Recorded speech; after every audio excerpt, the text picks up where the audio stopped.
श्रीमद् भागवतम तृतीय स्कंद 18 अध्याय अध्याय नामकरण करा है बराहदेवेर संगे हिरण्याक्ष दैत्येर युद्ध। आज के श्लोक 21 থেকে 23। आसन्न चंडे रमकेतु सदृशं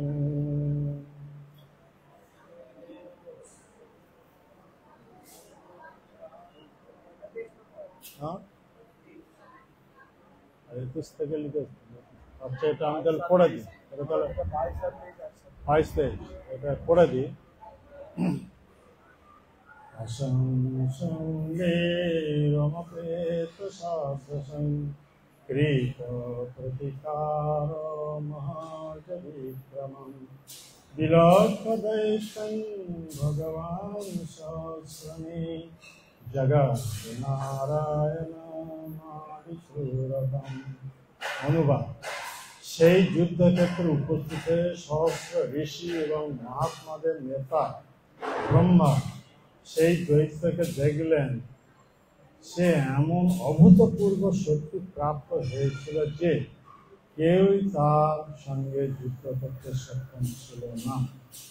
ব্রহ্মা তখন আদি বরাহদেব শ্রী বিষ্ণুকে বললেন।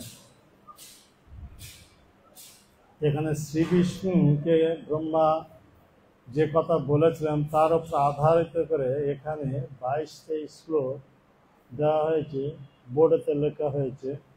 আপনারা সবাই বোর্ডের দিকে তাকান আর আমার পরে পরে পুনরাবৃত্তি করেন। ব্রহ্মবাচ ঈশাতে দেব দেবানামং মূলমুখেশাম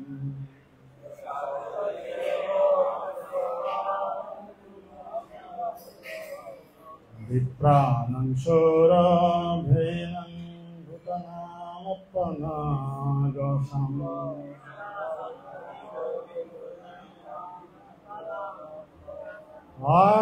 ভাগস্ক্রীদ ভয়স্ক্রীদস্মৃদস্মাদরাপ্তবরহসুরা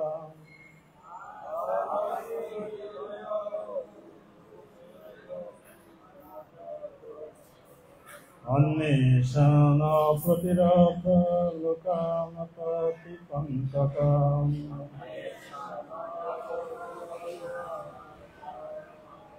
ब्रह्मवाच ईशत् देवो देवानामङ्घ्रि मूलमुखेशम्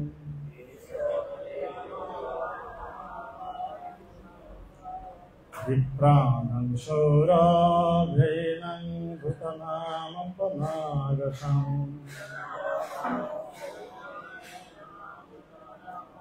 आगस्क्रीद्भयक्रीदस्माद्भराद्भरसुरा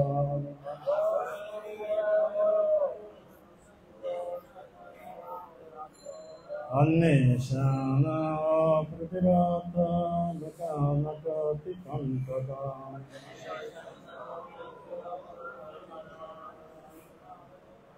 পড়ুন।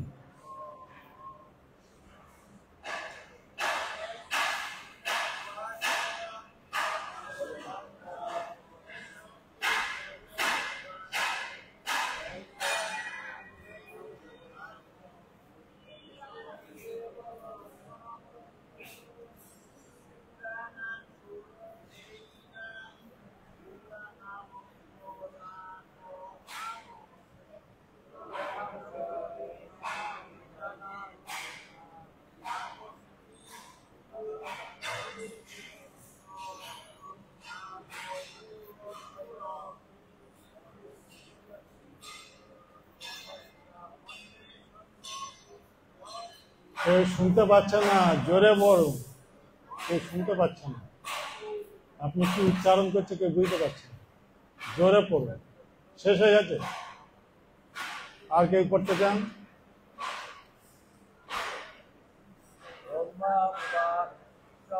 ব্রহ্মবাচ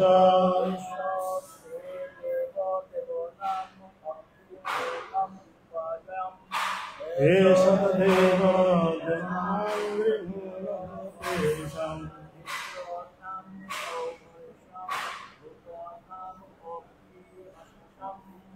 বিপ্রণং সৌরভেয়ং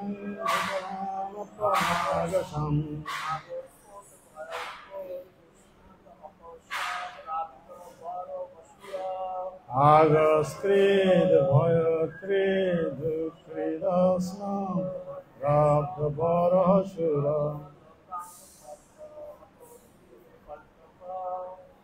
অন্বেষণ প্রতিরাত মুখনাটতি কঞ্চত। মাতাইদের মধ্যে একজন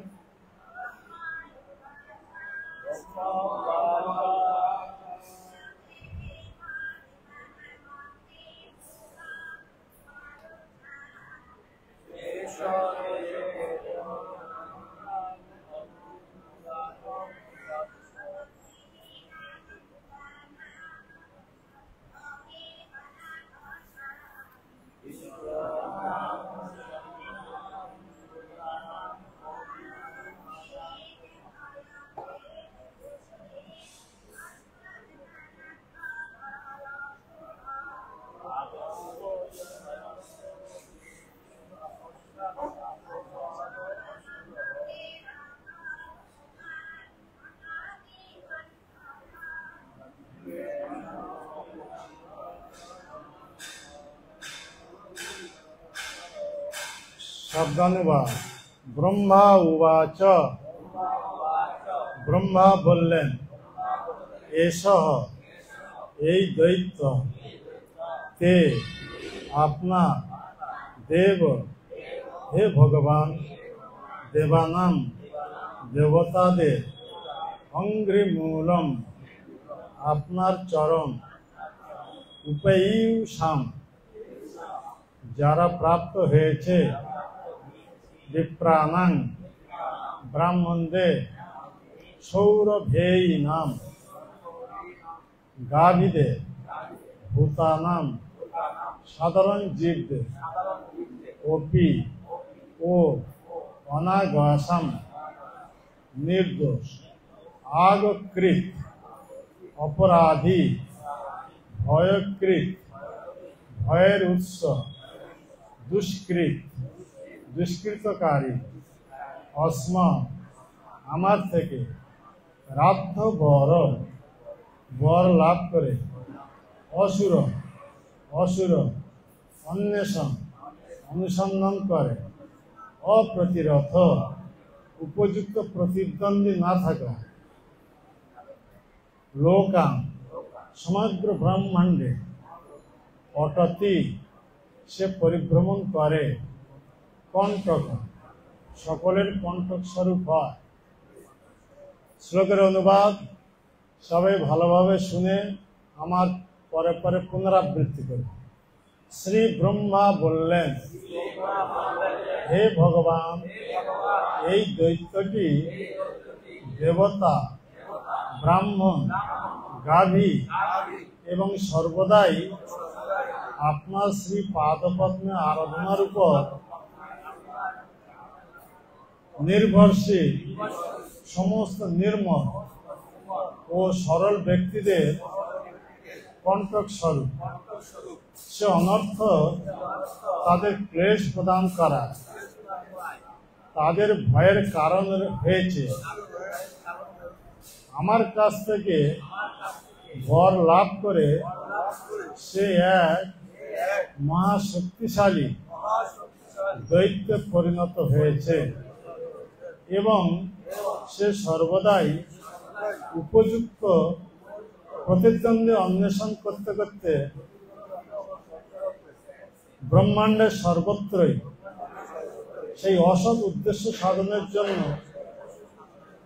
বিচরণ করে।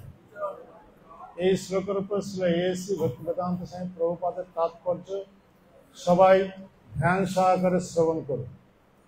দুই শ্রেণীর জীব রয়েছে, তাদের একটিকে বলা হয় সুর বা দেবতা এবং অন্যটিকে বলা হয় অসুর বা দৈত্য। দৈত্যরা সাধারণত দেবতাদের পূজা করার প্রতি অনুরক্ত এবং তারা যে এই প্রকার পূজার মাধ্যমে তাদের ইন্দ্রিয় তৃপ্তি সাধনের জন্য প্রচুর শক্তি লাভ করে তার অনেক প্রমাণ রয়েছে। এইভাবে তারা ব্রাহ্মণ, দেবতা এবং অন্যান্য সমস্ত নিরীহ জীবদের ক্লেশের কারণ হয়। স্বভাবত অসুরেরা দেবতা, ব্রাহ্মণ এবং নিরীহ মানুষদের দোষ খুঁজে বেড়ায় এবং তাদের নিরন্তর ভয়ের কারণ হয়। অসুরদের কাজ হচ্ছে দেবতাদের থেকে শক্তি লাভ করে তারপর সেই দেবতাদেরই উপহাস করা। শিবের এক মহান ভক্তের এক দৃষ্টান্ত রয়েছে যে সে শিবের কাছ থেকে বর প্রাপ্ত হয় যে সে তার হাত দিয়ে যার মাথা স্পর্শ করবে তার মস্তক তার শরীর থেকে আলাদা হয়ে যাবে। সেই বর পাওয়া মাত্রই অসুরটি শিবের মস্তক স্পর্শ করে তা সেই বরের কার্যকারিতা পরীক্ষা করতে চেয়েছিল। এইটি হচ্ছে তাদের মনোভাব। কিন্তু পরমেশ্বর ভগবানের ভক্ত কখনো তাদের ইন্দ্রিয় তৃপ্তি সাধনের জন্য ভগবানের কাছ থেকে কোনো বর প্রত্যাশা করেন না। এমনকি তাদের যদি মুক্তি পর্যন্ত প্রদান করা হয় তাও তারা গ্রহণ করতে অস্বীকার করেন। তারা কেবল ভগবানের অপ্রাকৃত প্রেমময়ী সেবায় যুক্ত থেকে সন্তুষ্ট থাকে। এটাই হচ্ছে জড় জগৎ।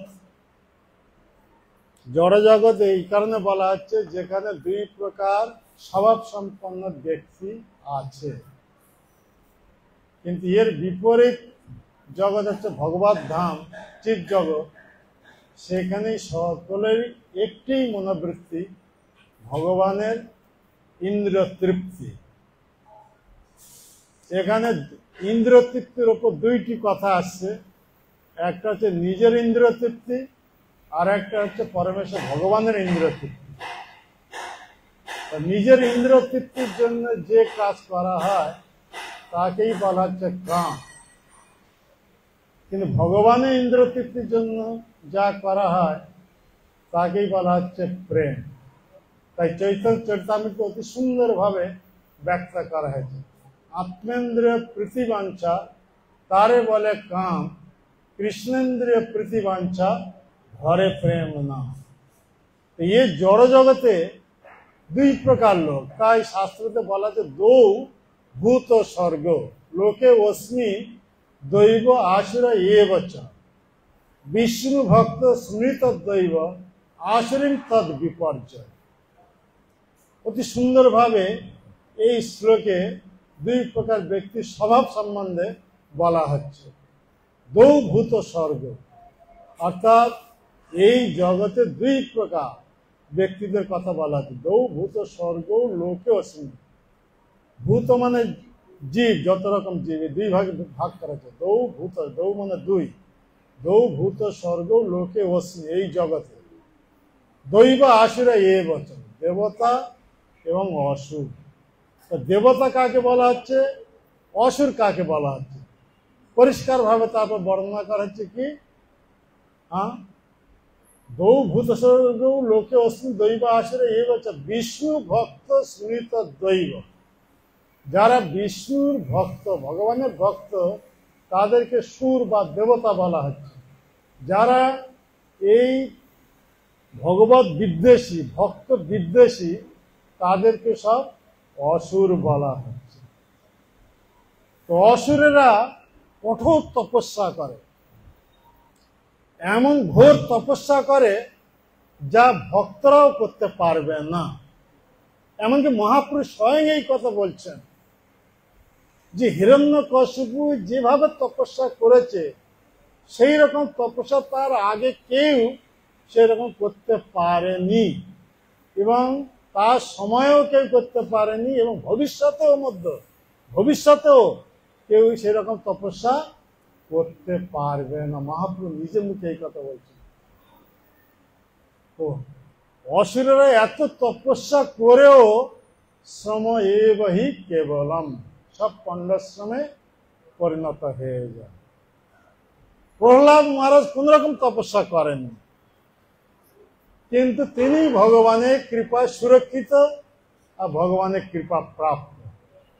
হিরণ্যকশিপু এত তপস্যা করে, এমন ভাবে কঠোর তপস্যা করেছিলেন মন্দার পর্বতের উপর গিয়ে, যে তার দেহে রক্ত মাংস সব উই পোকা খেয়ে ফেলেছিল।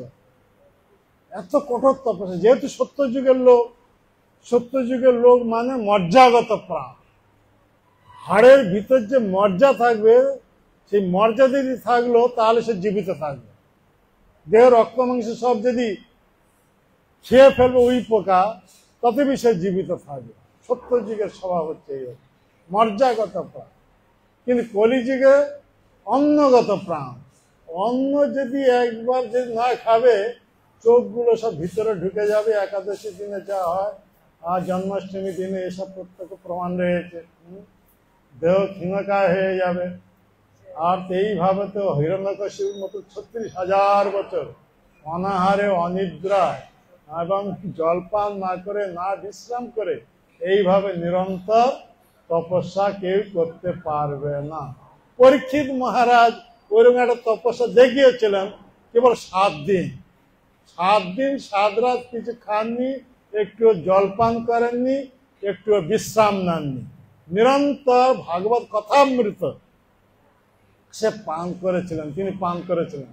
এইভাবে ভাগবত কথামৃত পান করার ফলে এই নশ্বর দেহ তক্ষকের দ্বারা ভস্মীভূত করে ভগবানের পার্শ্বদত্ত রূপ প্রাপ্ত হয়ে ভগবানের কাছে চলে গেছে।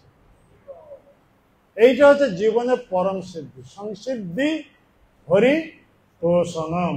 আমরা এই মনুষ্য দেহ প্রাপ্ত হয়েছি, এর একমাত্র উদ্দেশ্য হচ্ছে কি? ভগবানের প্রসন্ন বিধানের জন্য। একেই বলা হচ্ছে প্রেম। কৃষ্ণেন্দ্রিয় প্রীতিবাঞ্ছা তারে বলে প্রেম, আত্মেন্দ্রিয় প্রীতিবাঞ্ছা তারে বলে কাম। এখানে প্রভুপাদ একটা উদাহরণ দিয়েছেন, এক অসুরের নাম উনি ইনডাইরেক্ট ভাবে বলেনি, তার প্রসঙ্গ বলেছেন। তো ও হচ্ছে বৃকাসুর, সাধারণ লোকেদের কাছে ভস্মাসুর নামে পরিচিত। কিন্তু এ ভস্মাসুর অ্যাকচুয়ালি আমাদের ভাগবত দৃষ্টান্ত অনুসারে ভস্মাসুর নাম, এ হচ্ছে বৃকাসুর, শকুনির পুত্র। অবশ্য ভিন্ন ভিন্ন পুরাণে ভিন্ন ভিন্ন ভাবে ব্যক্ত করা হয়েছে এ প্রসঙ্গ। তা আমি একটুখানি হিন্স দেব। প্রথম ভাগবতের যে বিষয় বলা হয়েছে সেই কথা বলার পর অন্য পুরাণের মত অনুসারে কিভাবে ব্যক্ত করা হয়েছে সেই কথা ব্যক্ত করব। তো এখানে বৃকাসুর এ শকুনির পুত্র। শকুনি আবার কার পুত্র? না, হিরণ্যাক্ষের পুত্র। এই হিরণ্যাক্ষের সঙ্গে ভগবান বরাহ রূপে যুদ্ধ হচ্ছে। আর হিরণ্যাক্ষ কার পুত্র? হিরণ্যাক্ষ কার পুত্র? হ্যাঁ, কশ্যপ মুনি, কত সম্ভ্রান্ত বংশের সন্তান। হ্যাঁ, কশ্যপ মুনির পুত্র। দেবতাদের পিতা যে কশ্যপ, সেই তার থেকে এই অসুরেরাও আসছেন, সব প্রজাতিরা আসছেন। এই হিরণ্যকশিপু বা হিরণ্যাক্ষ, এই হচ্ছে কশ্যপ মুনির পুত্র। এইভাবে বৃকাসুর, ওর মনে বাসনা জাত হলো। অশুদ্ধ মনে যে বাসনা হয় সেই চরিতার্থ করার জন্য ওরা কঠোর তপস্যা আচরণ করে। তা এখন ও জানে না যে 33 কোটি দেবতাদের মধ্যে 3 জন হচ্ছেন মুখ্য, ব্রহ্মা, বিষ্ণু, মহেশ্বর। এই 3 জনের মধ্যে কাকে আরাধনা করলে শীঘ্র তাকে আমি প্রসন্ন বিধান করতে পারবো আর তার কাছ থেকে আমি আশীর্বাদ প্রাপ্ত হতে পারবো। ওর কিন্তু এটা জানা ছিল না, ও তো অসুর, জানবে কিভাবে? তাই এই কথা জানতো যে নারদ মুনি এই কথা জানে। এক সময় দৈব বসাতে, যে খায় চিনি তার যোগায় চিন্তামণি। ওর মনে এই বাসনা জাত হয়েছিল। ওই বাসনা পূর্ণ করার জন্য একদিন নারদ মুনি যখন ভ্রমণে রত ছিলেন, রাস্তাতে নারদ মুনির সঙ্গে বৃকাসুরের দেখা হয়ে গেল। তখন বৃকাসুর এই অশুদ্ধ স্বভাব, যখন ভক্তি করতে থাকবে একবার অতি বিনম্র ভাবে, আর যখন বর প্রাপ্ত হয়ে যাবে তখন আলাদা স্বভাব হয়ে যাবে। এ হচ্ছে অসুর স্বভাব। এইভাবে অতি বিনম্র সহকারে নারদ মুনিকে প্রণাম করে বলছেন, হে মুনিবর, আমি জানি ৩৩ কোটি দেবতা আছে। ৩৩ কোটি দেবতাদের মধ্যে ৩ জন হচ্ছে মুখ্য প্রধান, ব্রহ্মা বিষ্ণু মহেশ্বর। আমি কাকে আরাধনা করলে শীঘ্র তাকে প্রসন্ন বিধান করতে পারবো এবং তার কাছ থেকে বর প্রাপ্ত হতে পারবো? নারদ মুনি সব জানেন, সবকিছু ভগবানের ভক্ত। তো উনি তখন বললেন, তুমি যদি বিষ্ণুকে আরাধনা করবে কত জন্ম লেগে যাবে, উনি সহজে প্রসন্ন হন না। যতদিন পর্যন্ত জড়জাগতিক কাম বাসনা থাকবে ততদিন পর্যন্ত কেউ ভগবান বিষ্ণুকে প্রসন্ন বিধান করতে পারবে না। আর তুমি যদি ব্রহ্মাকে আরাধনা করবে, তোমার জ্যেষ্ঠ তাত না পিতামহ কথা চলে আসছে, হ্যাঁ, হিরণ্যকশিপু ব্রহ্মাকে তপস্যা করেছেন ৩৬,০০০ বছর, কঠোর তপস্যা। দেহের রক্ত মাংস সব উই পোকা খেয়ে ফেলেছিল, উই ঢিপি হয়ে গেছিল। ব্রহ্মা বর দিতে এসেছিলেন, উনি বুঝতে পারেন হিরণ্যকশিপু কোথায়। ওনার ওই ঢিপির মধ্যে থেকে তপস্যার তেজ নির্গত হচ্ছিল। ওই তপস্যার তেজ অনুমান করে ব্রহ্মা ওখানে এসে উপস্থিত হয়ে কমণ্ডলীর জল যখন সিঞ্চন করেন, তখন ওর থেকে হিরণ্যকশিপু আবার পূর্ব দেহ প্রাপ্ত হয়ে যায়। এইভাবে ব্রহ্মাকে তপস্যা করে তাকে প্রসন্ন বিধান করা সহজ কথা নয়। কিন্তু তুমি যদি শিবকে আরাধনা করবে, শিবের এক নাম হচ্ছে আশুতোষ। আশু মানে অতি শীঘ্র, আশুতোষ প্রসন্ন বিধান করতে পারবে, অতি শীঘ্র তাকে প্রসন্ন বিধান করতে পারবে। এই কথা পেয়ে গেলেন কার কাছ থেকে? নারদ মুনির কাছ থেকে। তখন মনে সন্দেহ দূর হয়ে গেল, তাহলে শিবকে আরাধনা করতে হবে। কোথায় চলে গেলেন? কৈলাসে। কৈলাসে গিয়ে শিবকে আরাধনা করবেন। কিভাবে আরাধনা? অগ্নিযজ্ঞ আরম্ভ করেছেন। কেননা অগ্নির মাধ্যমে শিবের মুখের দ্বারা নৈবেদ্য সব গ্রহণ করবে। তাই ওখানে গিয়ে ও কি করলো, যজ্ঞ কাষ্ঠ ঘৃত এসব না অর্পণ করে অসুরের বুদ্ধি অতি শীঘ্র শিবকে প্রসন্ন বিধান করে তার কাছ থেকে বর প্রাপ্ত হতে হবে। আর তার উদ্দেশ্য ছিল কি না, বর যখন প্রাপ্ত হয়ে যাব তখন এই শিবকে বিনাশ করে শিবের পত্নী পার্বতীকে আমি পত্নী রূপে প্রাপ্ত হবে, এই মনোভাব নিয়ে গেছে কৈলাসে। শিবকে কিভাবে আরাধনা করবে? প্রথমে অগ্নিকুণ্ড করলেন, অগ্নি লাগিয়ে দিলেন, দিয়ে এক হাতে অস্ত্র ধরেছেন আর এক হাতে মাংস, দেহের মাংস কাটছে আর অগ্নিতে আহুতি দিচ্ছেন। ওম নমো শিবায়, এইভাবে ওম নমো শিবায় এই মন্ত্র উচ্চারণ করে আহুতি দিচ্ছে। তথাপি শিব প্রসন্ন হচ্ছেন না, প্রকট হচ্ছেন না। এইভাবে কাটতে কাটতে দেহের সব মাংস কেটে অগ্নিতে আহুতি দিলেন। তথাপি শিব 7 দিন ধরে করলেন, 7 দিন এইভাবে অগ্নিযজ্ঞে নিযুক্ত থাকলেন, তথাপি শিব প্রকট হলেন না। লাস্টে কি করলেন না, সেখানে পবিত্র গঙ্গায় স্নান করে কেদারনাথে এইভাবে নিজের কেশও সংস্কার করে আর এক হাতে কেশ ধরলেন আর এক হাতে অস্ত্র ধরলেন, মুন্ডটা কেটে মস্তকটা কেটে অগ্নিতে আহুতি দেবে। তার পূর্বে এইভাবে রেডি হয়ে গেছে, অস্ত্র উত্তোলন করেছে, ওম নমো শিবায় কমপ্লিট হওয়ার পর কাটবে। তো কমপ্লিট হতে না হতে শিব তখন সঙ্গে সঙ্গে আর থাকতে পারলেন না, ওখানে প্রকট হয়ে গেলাম। শিব প্রকট হয়ে সঙ্গে সঙ্গে ওর হাত ধরে ফেললেন ওর থেকে বিরত করার জন্য। আর শিবের স্পর্শ পাওয়ার সাথে সাথে ওর দেহ আগের মতন সুন্দর দেহ হয়ে গেছে, যেরকম আগে যেরকম দেহ ছিল, সম্পূর্ণ দেহ, যেভাবে তপস্যা করতে সেই রকম শিবের স্পর্শের সাথে সাথে।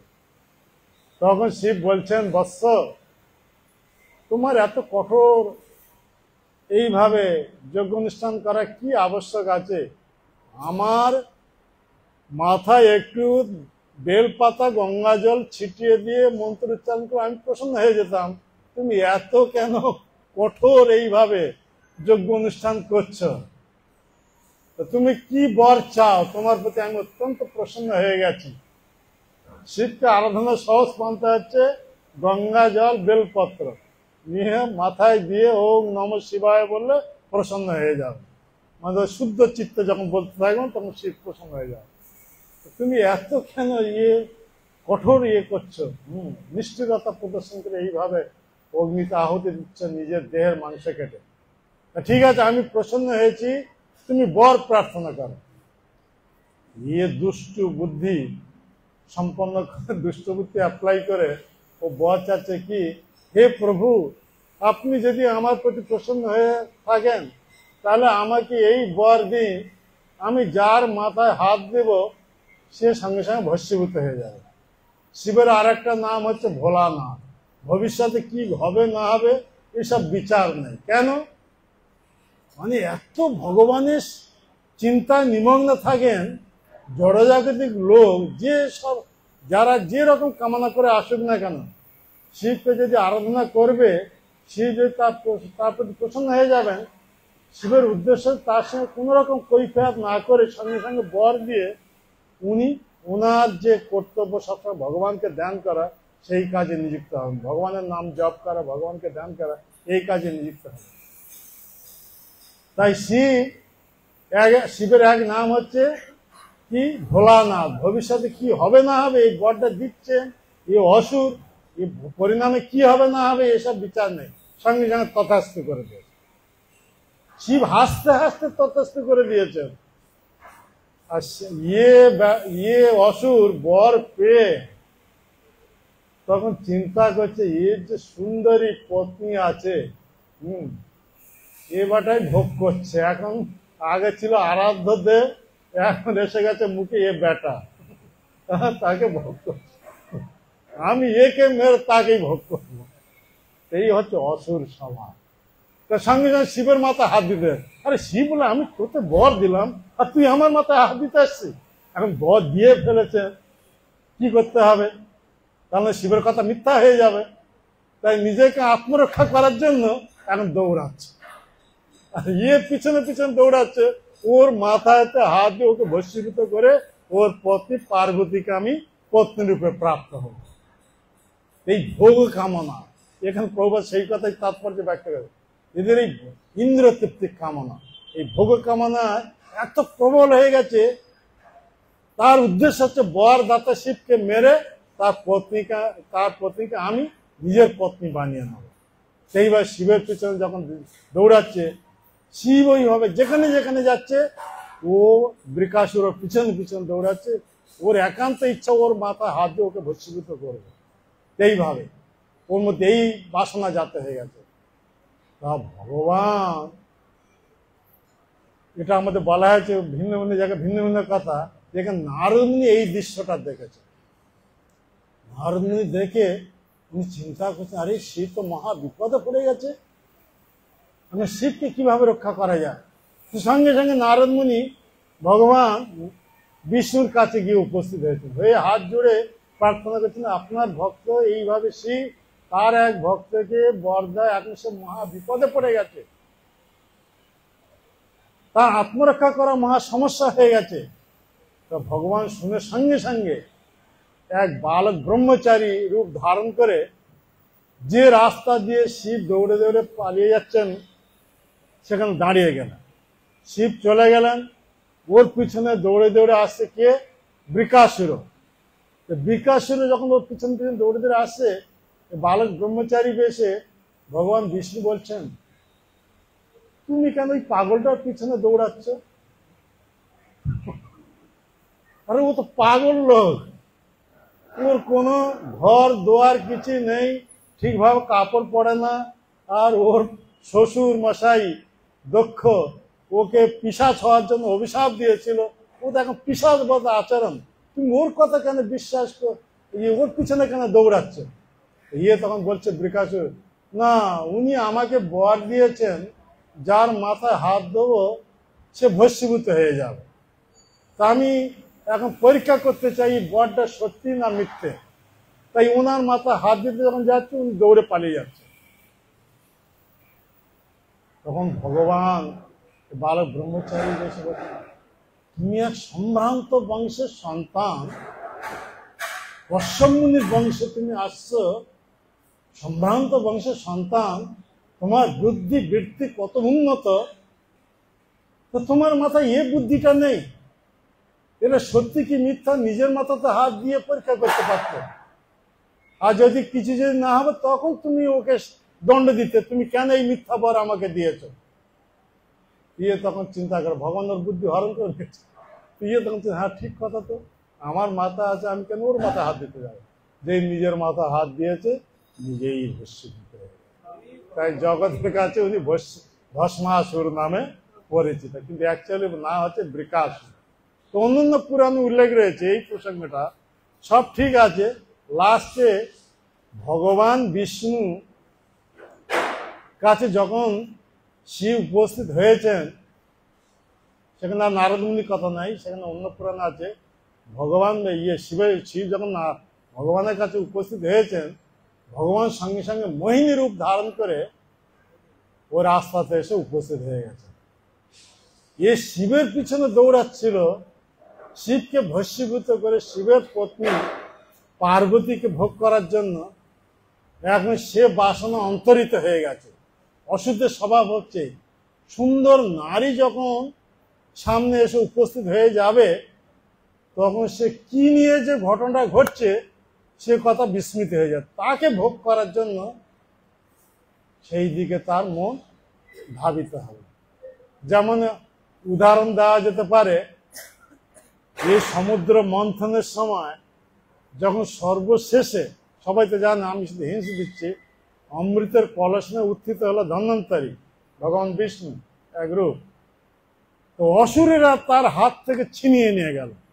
দেখুন অসুরেরা কিরকম শক্তি সম্পন্ন, তার হাত থেকে ছিনিয়ে নিয়ে গেল। ছিনিয়ে নিয়ে পান করার কথা, ওদের মধ্যে কাড়াকাড়ি আরম্ভ হয়ে গেল। এই তুই কি পরিশ্রম করি, তোর থেকে আমি অধিক পরিশ্রম করেছি। সে তাকে বলছে তুই কি পরিশ্রম করি, তোর থেকে আমি অধিক পরিশ্রম করেছি। এইভাবে ঠাকুর দাদা বাবা ছেলের মধ্যে এইরকম কাড়াকাড়ি আরম্ভ হয়েছে, কেউ পান করতে পারছে না। আর এইদিকে দেবতারা দেখে অত্যন্ত মলিন বদন হয়ে গেছে, কেন ওরা অমৃত থেকে বঞ্চিত হয়ে গেছে। এমন সময় ভগবান বিষ্ণু মোহিনী রূপ ধারণ করে এরা যে কাড়াকাড়ি করছে তাদের চোখের সামনে উপস্থিত হয়ে গেল দূরে। যখন সেই মোহিনী রূপের প্রতি দৃষ্টি পড়ে গেল, সে কাড়াকাড়ি বন্ধ হয়ে গেছে। হাতে তো ওই রকম অমৃতের কলস থেকে গেছে, আর কেউ কাড়াকাড়ি করছে না, সবার মন সেই মোহিনী রূপের দিকে পড়ে গেছে।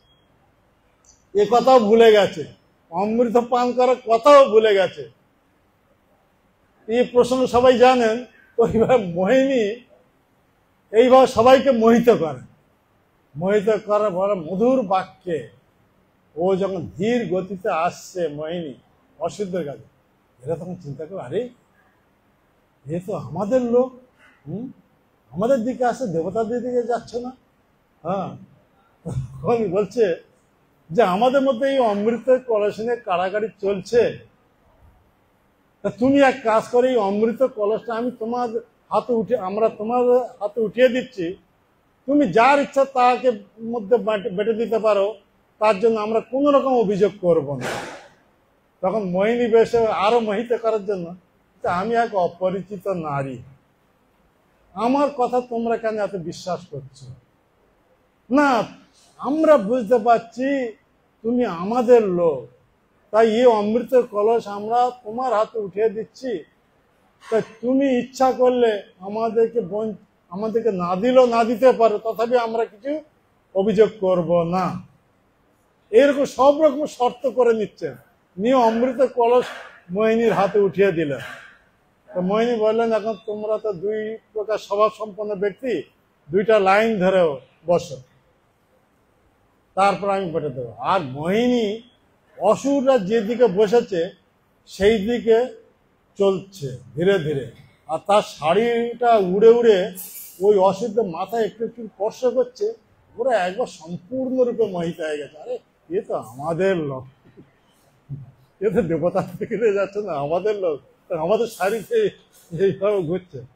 ঘুরতে তো দেখা গেল বলছে অসুরেরা পাই দেবতারা বসেছে, ওদের হাতে ওইভাবে বেটে বেটে দিচ্ছে।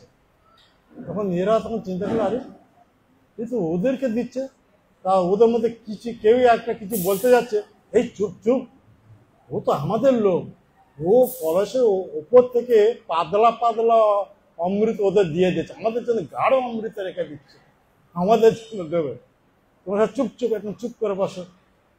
ওইভাবে যে একটু মানে ইয়ে হচ্ছে, বলার জন্য কিছু ইয়ে করছে, মুখ খুলতে চাচ্ছে, তখন সঙ্গে সঙ্গে তাকে বসিয়ে দিচ্ছে পাশে বসে।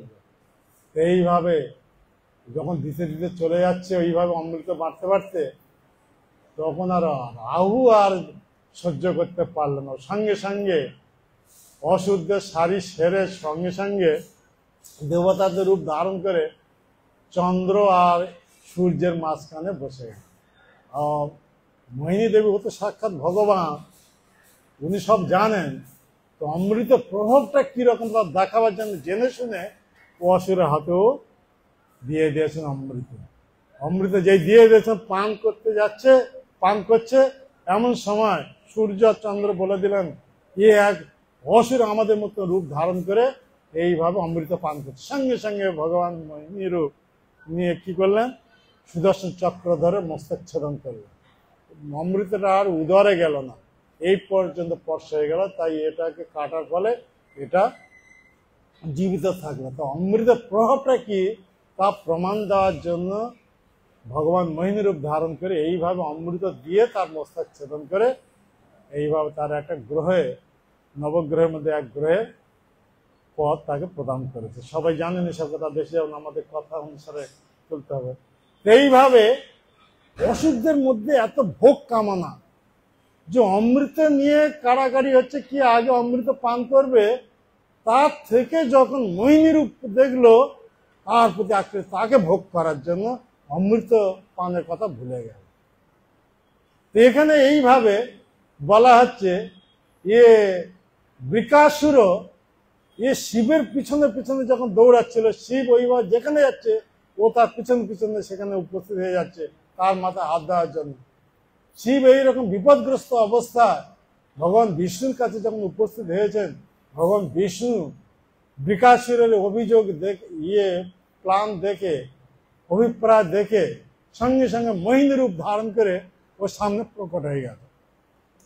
তো সামনে যখন প্রকট হয়ে গেছে, তখন বৃকাসুর যে অভিপ্রায় ছিল শিবের মাথায় হাত দিয়ে শিবকে ভস্মীভূত করে তার পত্নী পার্বতীকে পত্নী রূপে প্রাপ্ত হবে, পার্বতীর থেকে আরো রূপসী ইয়ে হচ্ছে কে, ভগবান মোহিনী রূপ ধারণ করতে, তাই সে কথাও ভুলে গেল।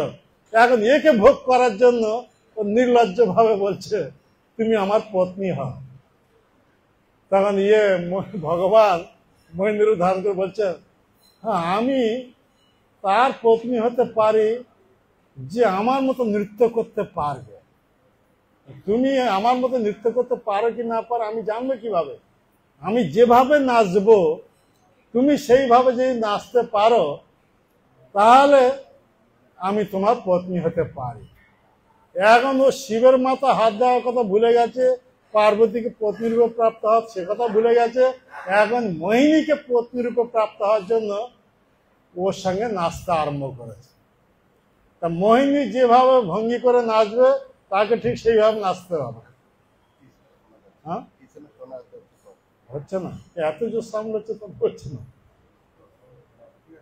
তা মোহিনী ওইভাবে ওকে মোহিত করে নাচাচ্ছে, এইভাবে এইভাবে নাচাচ্ছে, ওইভাবে অনুসরণ করে এইভাবে নাচছে।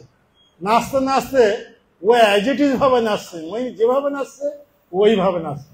নাচতে নাচতে একটা মুদ্রা অনুসারে মোহিনী নাচতে নাচতে এইভাবে হাতটা মাথার উপর দিয়ে দিয়েছে।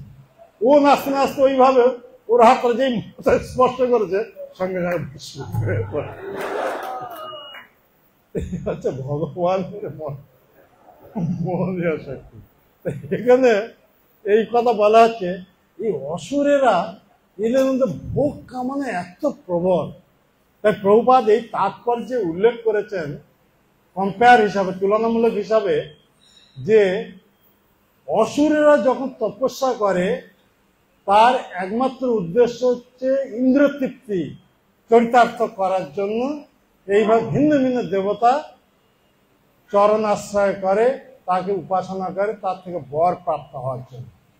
তাই গীতাতে ভগবান কৃষ্ণ এই কথা বলে দিয়েছেন, কামী শ্রেষ্ঠই ভীত জ্ঞান প্রপদ্যন্তে অন্য দেবতা। তাই এরা অল্প বুদ্ধি সম্পন্ন, কিন্তু ভগবানের ভক্তরা ওরা কোন রকম নিজের ভোগ কামনার উদ্দেশ্য নিয়ে তপস্যা করেন না।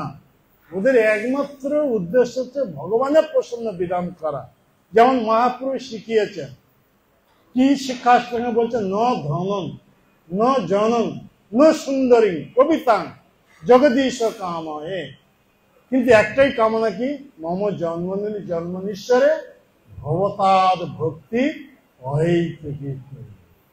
ভগবান স্বয়ং কৃষ্ণ ভক্ত অবতার রূপ ধারণ করে এইভাবে আমাদেরকে শিক্ষা দিচ্ছেন। ভক্তের একটি মাত্র কামনা সংসিদ্ধি হরিতোষণম, ভগবানের ইন্দ্র তৃপ্তি প্রসন্ন বিধানের জন্য সব রকম প্রয়াস করে, নিজের ইন্দ্র তৃপ্তির জন্য নয়। এখানে দুইটা কম্পেয়ার করে প্রভুপাদ উল্লেখ করেছেন এই তাৎপর্য। তো অসুরেরা এইভাবে প্রবল ভোগ কামনা নিয়ে এক এক দেবতাদের চরণ আশ্রয় করে তাকে আরাধনা করেন, আর তার কাছ থেকে যখন বর প্রাপ্ত হয়ে যান, প্রবল শক্তিশালী হয়ে যান, তখন তাদের আসরিক গুণ প্রকট করে সবার উপর অত্যাচার করতে থাকে। তাদের উপর অত্যাচার করে, তাই সেখানে প্রভুপাদ চার প্রকার নাম উল্লেখ করেছেন: ব্রাহ্মণ, ভক্ত, দেবতা, গাভী, এদের উপর অত্যাচার। এই চার রকম ব্যক্তিদের উপর অত্যাচার। গোবধের সঙ্গে সঙ্গে নির্দেশ দেবে। কেন গোবধের নির্দেশ দেয় অসুরেরা? জানা যায় গরুর দুধ থেকে যে ঘি হয়, সেই ঘি দিয়ে অগ্নিতে আহুতি দিয়ে ভগবানকে অর্পণ করে, দেবতাদের অর্পণ করে। তাই গাভীদেরকে মেরে দিলে আর এরা কোনো যজ্ঞ অনুষ্ঠান করতে পারবে না। ব্রাহ্মণ, মুনি, ঋষি এরা কেউ আর যজ্ঞ অনুষ্ঠান করতে পারে না। যজ্ঞ অনুষ্ঠান যদি না করতে পারবে, এরা নির্বল হয়ে যাবে। তখন আমরা সহজে তাদেরকে যুদ্ধ করে পরাস্ত করতে পারবো। মানে তারা শক্তি প্রাপ্ত হচ্ছে এইভাবে, ভগবানকে আরাধনা করে, বিষ্ণুকে আরাধনা করে, দেবতাদের আরাধনা করে তাদের কাছে শক্তি প্রাপ্ত হচ্ছে। তাই সেই শক্তির প্রাপ্ত হওয়ার মূল উৎস হচ্ছে এই যজ্ঞ অনুষ্ঠান। তা যজ্ঞ বন্ধ হয়ে যাবে যদি গাভীদেরকে মেরে দেওয়া যায়। ব্রাহ্মণদের যদি মেরে দেওয়া যায়, তারা আর যজ্ঞ করতে পারবে না। তাই এদের উপর অত্যাচার। আর দেবতারা এরা ভগবানের ভক্ত, তাই এদের সঙ্গে সবসময় আমাদের যুদ্ধ হচ্ছে। তাই তাদের থেকে অধিক শক্তি যখন প্রাপ্ত হবে, তাদেরকে আক্রমণ করবে। এই প্রসঙ্গে, আর ভক্তদের কথা সবাই জানে, তাই এই প্রসঙ্গে একটা ছোট্ট গল্প বলে আমি শেষ করে দেবো। এইভাবে দুর্মদ বলে এক অসুর, বহু সব অসুরের নাম আছে, প্রভুপাদ কেবল সংক্ষেপে অসুরের নাম না করে এরকম কথা বলে গেছে। তা দুর্মদ একজন অসুর কঠোর তপস্যা করেছিল। কাকে? সূর্যদেবকে কঠোর তপস্যা করে সূর্যদেবকে প্রসন্ন বিধান করেছিল। আর সূর্যদেব ওনার সম্মুখে যখন মূর্তিমন্ত রূপে প্রকট হয়ে গেছিলেন, তখন সূর্যদেব ওনার প্রতি প্রসন্ন হয়ে বলছেন, বৎস তুমি বর প্রার্থনা করো। তখন বর প্রার্থনা করছেন, হে প্রভু, আমার প্রতি যদি প্রসন্ন হয়ে থাকবেন, আমাকে তাহলে এই বর দিন, আমি কিভাবে সহস্র কবচ প্রাপ্ত হতে পারবো। আর যে কবচ, কে যদি আমাকে যুদ্ধ করে একটা কবচ নষ্ট করতে চাইবে, তাকে 10,000 বছর তপস্যা করতে হবে। 10,000 বছর তপস্যা করে তপস্যার বল প্রাপ্ত হলে তারপর সে যদি আমার সঙ্গে যুদ্ধ করবে, তাহলে 1000 কবচের মধ্যে একটা কবচ সে নষ্ট করতে পারবে। কিরকম দুঃসাধ্য বর প্রার্থনা করছে। তারপর সূর্যদেব প্রসন্ন হয়ে তাকে বর দিয়ে দিলেন সহস্র কবচ প্রাপ্ত হওয়ার জন্য। যে দুর্মদ সহস্র কবচ প্রাপ্ত হয়ে গেলেন। সহস্র কবচ মানে এক একটা কবচ ভেদ করতে হলে মানে 10,000 বছর তপস্যা করতে হবে। কলিযুগের লোকেদের তো কারোর আয়ু তো 100 বছর নয়, আর তপস্যা করে কিভাবে ওই শক্তি অর্জন করে একটা কবচ নষ্ট করবে। দাপর যুগের লোকেদের ছিল 1000 বছর, তারাও করতে পারবে না। ত্রেতা যুগের লোকেদের ছিল 10,000 বছর, ওরা যদি করবে একটা কবচ নষ্ট করতে, তথাপি তাকে বধ করতে পারবে না।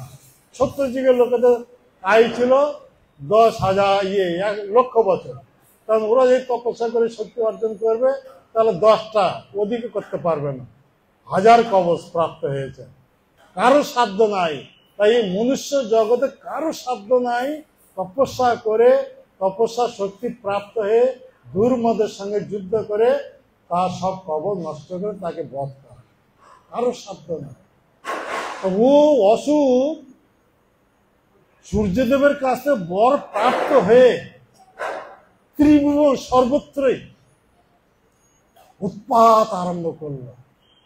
এমন উৎপাত আরম্ভ করলো, এ ব্রাহ্মণ, বৈষ্ণব, এ গাভী দেবতাদের ওপর।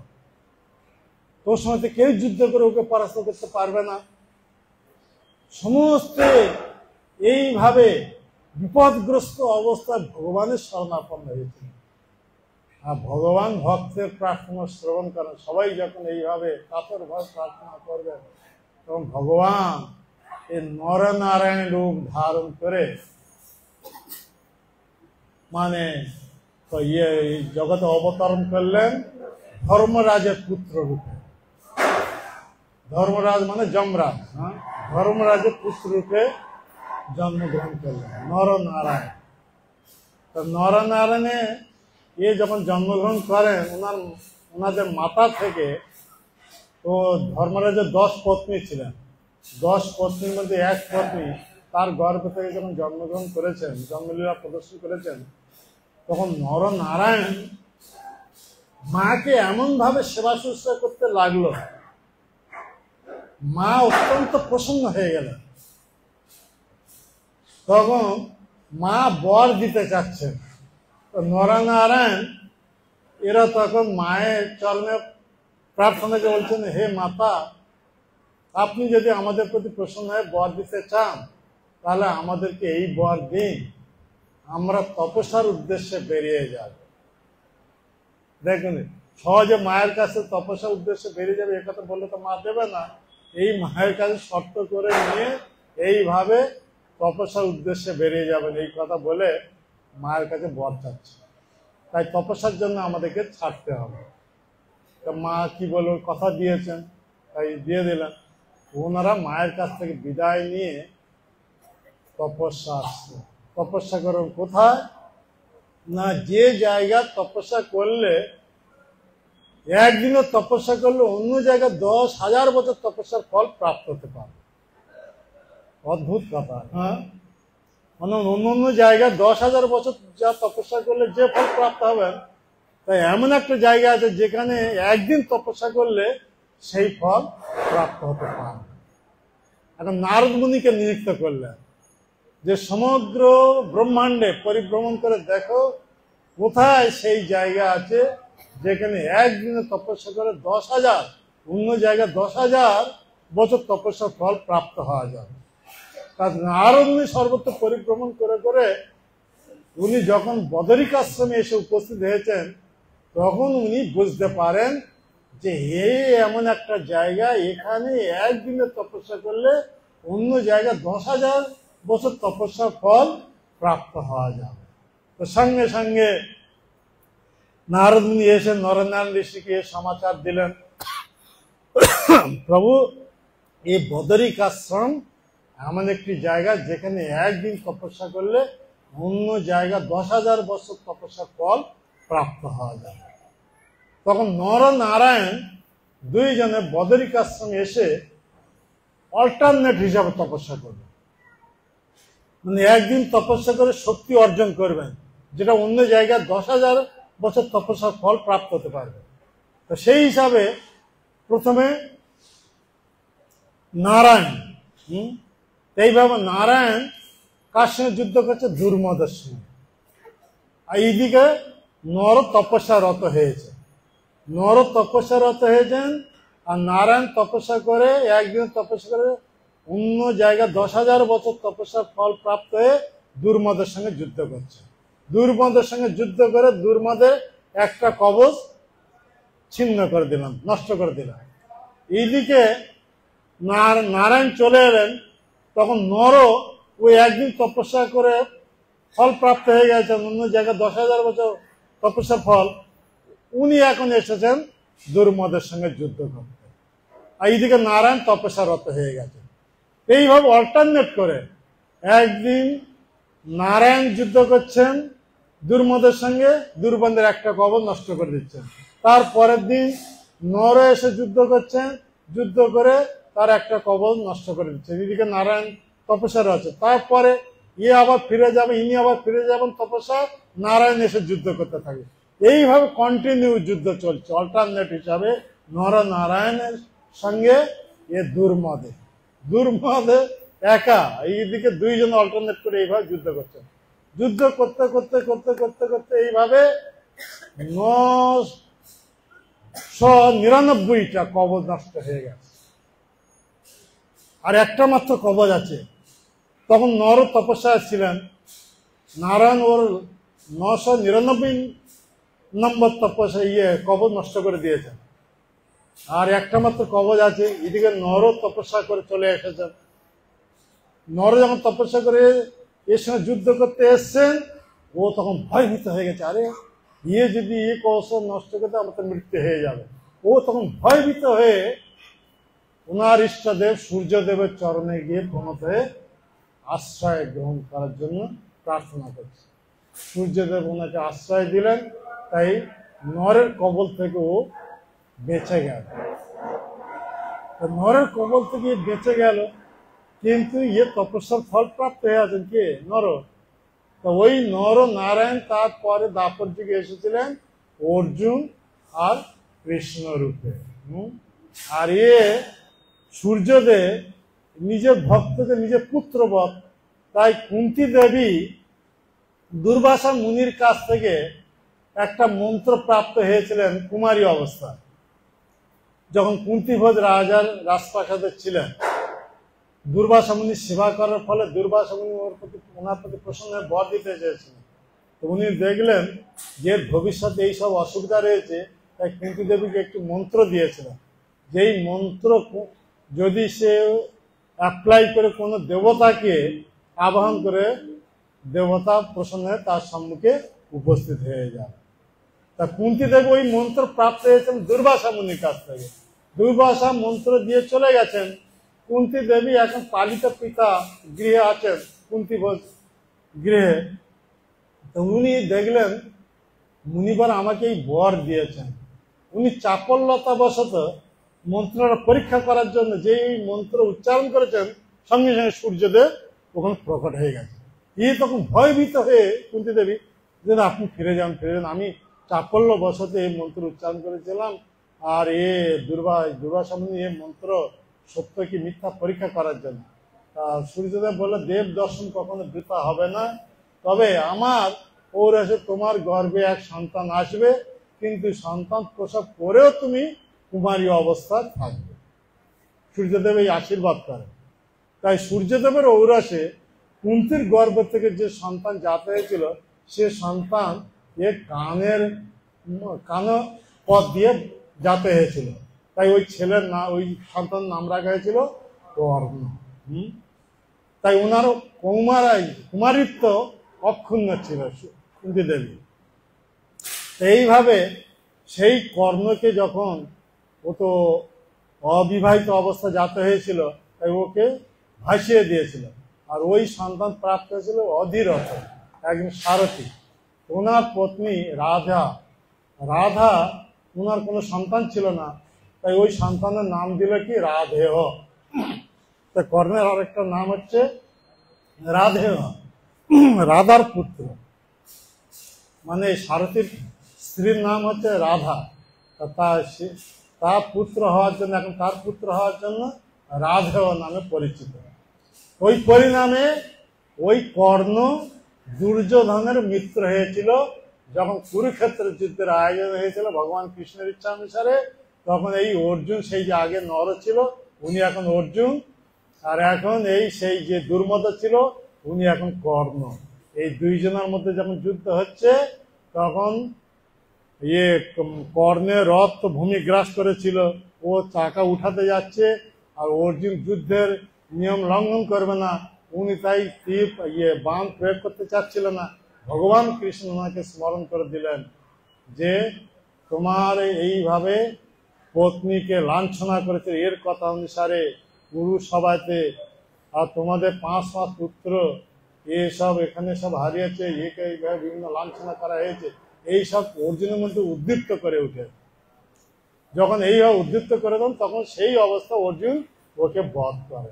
কারণ অর্জুন পূর্ব জন্মে ছিলেন নর, এখন অর্জুন রূপে এসে লাস্টে যে একটা কবচ নিয়ে জন্মগ্রহণ করেছিল কে?